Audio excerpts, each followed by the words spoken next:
सुन भावेश, मेरी बीबी आज मायके जा रही है तो मेरे घर पर पार्टी है। इनकी तो ए जी, आपको पता है बाजार में दारू वाली चुड़ैल घूम रही है। क्या? हाँ, और वो बस दारू पीने वालों को ही दिखती है। ऐसा कुछ नहीं होता, जाओ ऐसे। हेलो मम्मी, मैं घर नहीं आ सकती। अगर मैं घर आई तो मेरे एजी उनके दोस्तों के साथ दारू पार्टी करेंगे। बेटी तू टेंशन मत ले, मैं जैसा बोलती हूँ वैसे करती जा। पहले कम डरावनी लगती हो क्या जो ऐसा मेकअप करके आई हो? मैं दारू वाली चुड़ैल हूँ, तू बहुत दारू पीता है ना, अब दारू पिएगा। एजी क्या हुआ? अगर तुम यहाँ आओ फिर वो कौन है? कौन है जी? कोई भी तो नहीं है। वो रही।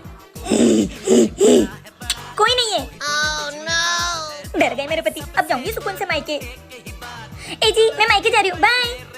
गोलू चलना पार्टी करते हैं। अरे ये क्या अशुभ है, दूर कर इसे मुझसे। अरे बेवड़ा कब से संत बन गया। और मैं तो बोलता हूँ तू भी मेरी तरह संन्यास ले ले और दारू पीना छोड़ दे। मुझे लगता है बेवड़ा पागल हो गया, भागो ऐसे।